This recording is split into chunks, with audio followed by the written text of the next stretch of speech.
Hello, everyone. I hope everyone's doing well. Well, today is a little story for you. Um, uh, I don't know if any of you were watching, but Paul Springett's been doing this one of the longest giveaway competitions I've ever seen. But it's really great what he's giving away, and in between time, he just did a random drawing where you had to open up a lock without using your tension wrench. Just using a pick. You had the tension wrench in it, but you could put a weight on it, or rubber band, or whatever. And then he would do a drawing, and I won that. And so this is just a little story about. Sorry we missed you. And what all. See how well this thing is filled out? Sorry we missed you. It's completely blank. So, this is what happened. Paul submitted his, and this is in no way a dig on Paul or anything else. He did everything correctly, and if you work for the postal system and everything, it's not a dig against you as a postal worker. It's just some of the stuff there are bad postal workers, or they screw up badly, and this is just one of the cases of that. So Paul goes ahead on the August 15th, and he mails the package out, and it's accepted at 12:28 p.m. And then it says on August 15th it was processed through the facility Adelaide EMS. EMS I always thought was like emergency medical system, but it must mean something about their postal system. E-mail system, MS. Anyways, at 8:38 p.m., right? So that happened. On August 17th, it goes to Melbourne at 12:37 a.m. It was processed through the facility. So it's in Australia. It's leaving the country. I had a message, from Paul gave me the tracking number and everything, but I had a message saying that, it was on its way. I'm like, all right, cool. Well, then it winds up in Chicago, which was kind of strange, I thought, to begin with, but maybe this is just their hub, but if you're looking at a map of the world, Australia's in another hemisphere. This is the northern hemisphere. Australia's in the southern hemisphere. It's on the other side of the circle of the globe, It's got to come all the way up that way.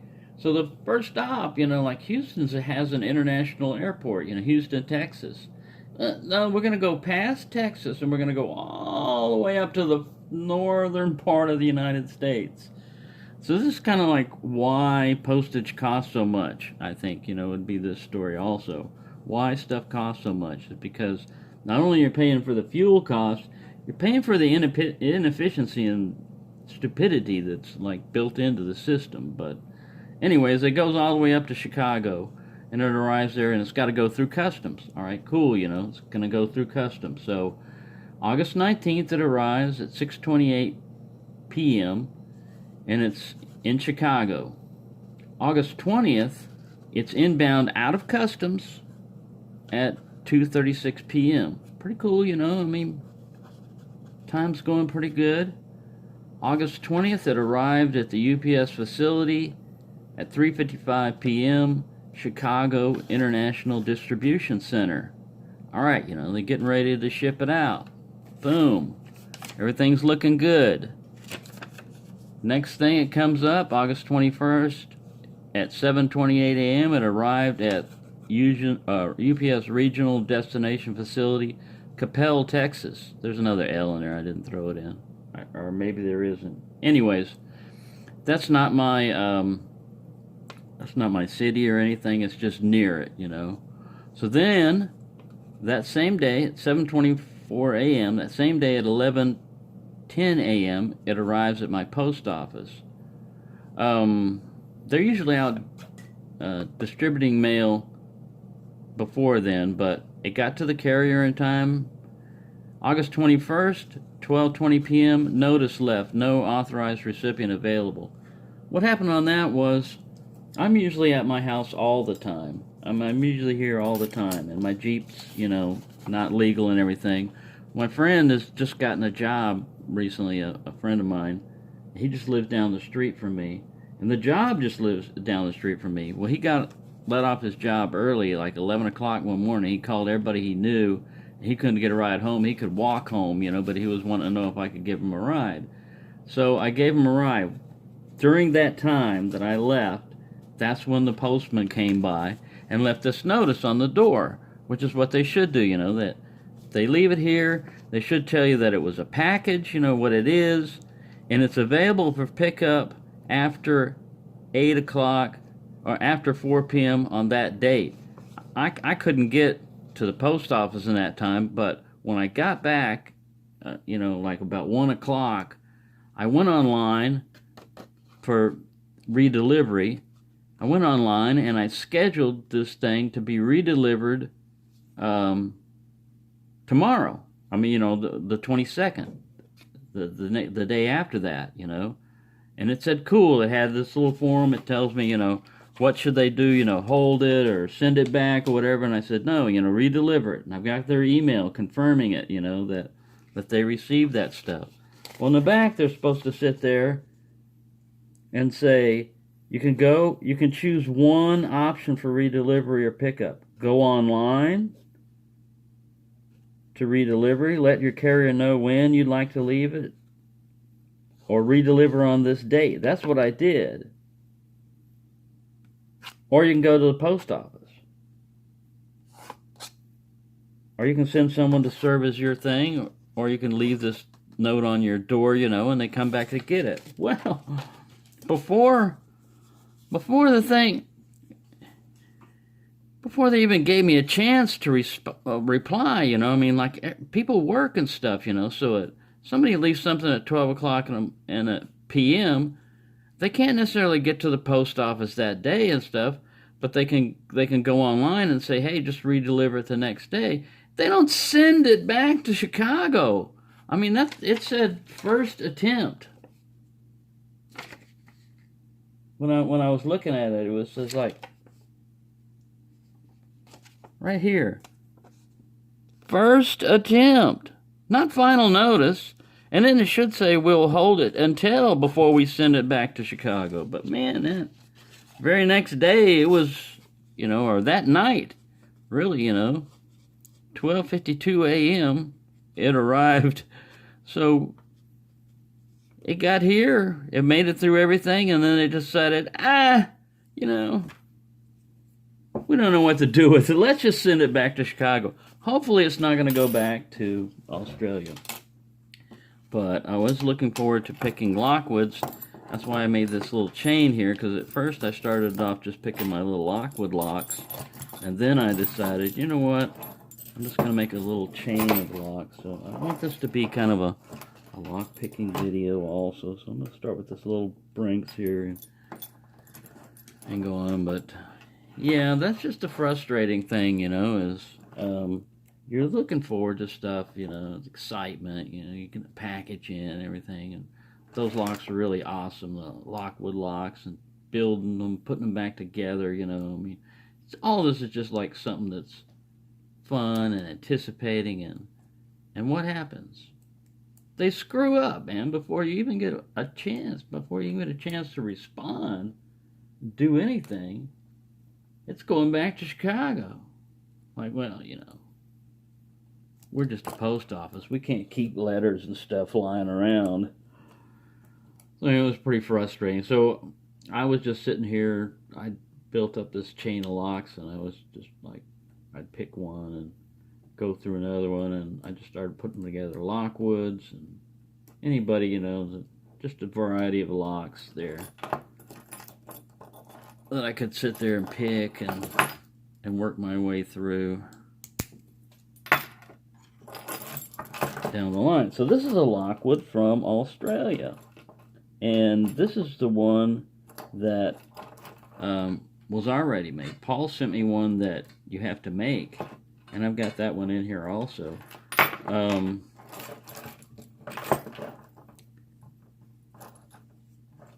And it's just fun just to go back and see if you can remember.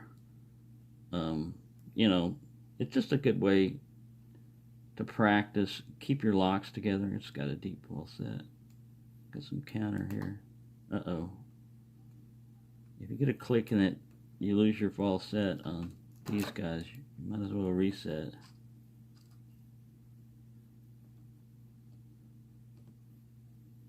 Get that falset again. Oh, that push that pin up too high.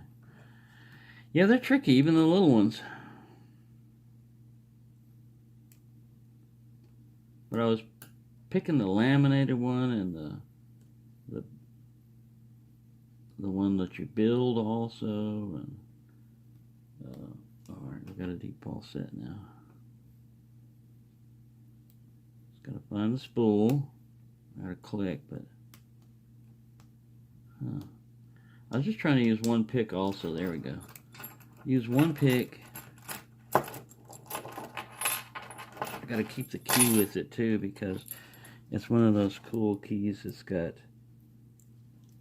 a map of Australia on it. Right, that's 2. I don't know how long I'm gonna go on this. Oh, here's the other lockwood. Now this one I made, you can tell because my finish isn't as good on it, but that's where you put the stuff in. I did the best I could on it, but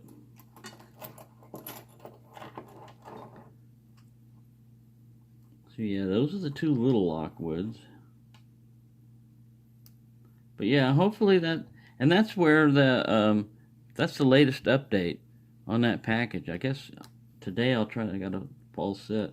I'll try to call my post office and say, hey man, what's up, man? I put this thing in up for redelivery. I got a confirmation email and everything to deliver it the next day, and that very night it winds up in Chicago. I mean, you don't even give it a chance to deliver. What the hell, man? And now it's just sitting there. What are y'all waiting for, you know? I guess they said, well, we sent it to you once, and you guys just sent it right back like you don't want it or something. No, I want it. Y'all just never gave me a chance. And the thing is, when I pulled in the driveway for the parking lot here, we saw the postman on his phone laughing. He was on his phone laughing as he turned, you know, he was going into the complex, or going out of the complex as I was going in. Little did I know he'd already left that note. He's probably laughing to his postman buddies, you know, about how they screwed me up. He goes, yeah, I'm going to send this one to Chicago. I ain't lugging that thing up anymore. It was heavy. I don't know what his excuse was, where the switch up happened, but, you know, you would think that if you're already at the destination facility, that you wouldn't send it back to a distribution thing the very fucking next day. Anyways, what can I say? This guy's tough. I think I substituted one counter here. I think I substituted one pin for I lost one pin and I put another type in there, so it's not completely stuck, but we may have to stop this pretty soon. I've already gone 13 minutes. It's basically been rambling and complaining. So yeah, that's why your postage costs so much, is things like that, man. Now it's either gonna go back to Australia, which is another big waste of money, sending it all the way back there, or it's gonna send it all the way back over here, which is south of Dallas. So they're gonna go, you know, like another 1,000 miles. It's like 900 something miles from Dallas to 966. That was a lot tougher one. So yeah, it's like 966 miles one way, and they've already sent it once. I mean, they already added 2,000 miles to it. Just for it to get back here again is another 1,000 miles. So that's 3,000 miles. I don't know how far it is from Australia to Texas, but, or in this case, Australia to Chicago. But yeah, it's crazy. It's crazy the thing. Now, see, that's what happens when you get those two are Lockwoods, and this one is a Hampton. It's all right. It's an all right lock, but some of them you can go through pretty quick, and other ones take a while. Originally, I was trying to set it up, see how many locks I could pick out of this chain in like 5 or 10 minutes, you know. And you could start from either end, you know. Either end was gonna have like a Lockwood or something on the end of it, so you would at least get, you know, one Lockwood picking attempt in there. Well, this guy's kind of tough. What is he? A guard. It's one of those guards. I was like, oh, what the hell? Yeah, that guard's got better tolerances than the Brinks or the Hampton. I don't think they're better than Lockwood, but they're pretty close. I'm gonna reset him. I'll give you the model number on him when I get him picked. If I get him picked, he may be the stopping point if I reach. Ooh, I'm at 16 minutes, and I can't use the chipmunks on any of this because I was talking. Well, I may have to stop on the guard. I got him open before. But we're running out of time. I may have to leave the chain at its current position. So yeah, the next time you're paying an exorbitant amount for postage and you're wondering, why does it cost so much? It's because, you know, they're trying to say, well, yeah, we've got all these fuel costs. Well, if you wouldn't have sent the package 3,000 extra miles, you know, maybe you could have saved a little bit on that fuel cost. All right, we're going to leave this at that. But that's that little guard 832/25. It's just a little tiny lock. I'm going to give him one more chance, man. Just one more attempt. I know I can get him open. I know I can use just this pick. If you'll just cooperate, it'll go a lot easier on you.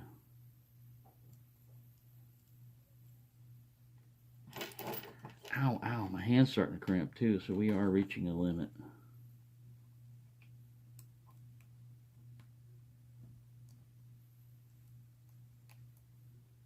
I'm oversetting pins. Right at the back of the keyway. That sucker. I hate it when it comes down that, man. I could see it. If I left it on the CISA, which is the next one in line, I could CISA that. Alright, well, I don't want to bore you any longer with my unsuccessful. Yeah, I'm right here in my hand, it's cramping like crazy. So there you go. That's the timeline from the 15th. See, here's the problem. It says it arrived in USPS, United States Postal Service. Uh-oh. Everything was going fine. And they did, admittedly, the distribution center did its job. And the destination center here in Texas, they did their job. The post office right here, something hosed up significantly for it to wind up that night in Chicago when you just left it on my door that day. So, there you go. Hopefully there'll be a good update to this, but right now, as far as the system goes, it shows it has not changed. And before it would say you could have a DI, which was a pull down thing for delivery instructions. Well, I already filled that out, so now it says delivery instructions not available. So I've already told them to deliver it here. They already know where it's at because they found my door once, but there you go. That's just the things you got to deal with. Makes one want to drink, one would think, but anyways. I hope you have better luck with the postal system.